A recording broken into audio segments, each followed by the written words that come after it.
Hey guys, I'm going to show you how to remove the gauge cluster on a mk4 Volkswagen. So first thing I did was undo the battery, because if you pull this with the battery connected, you will get an airbag light, and if you do not have the tools to reset it, then you got to pay the dealer. So first thing we're going to do is you're going to take this, pull it out. All right, and then you're going to see right here,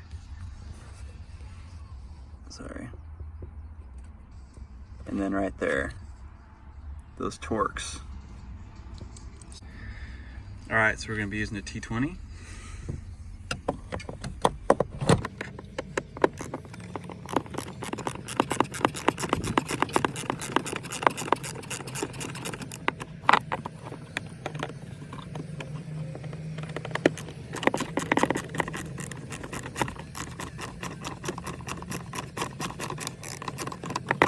So now you got both those out, you should be able to pull on.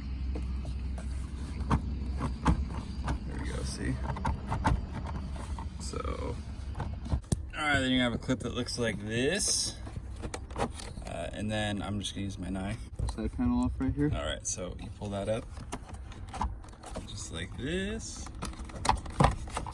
And then just turn it out. What's that panel? Good to know. All right, then you got the same thing here on this side, just like that, and then you're out.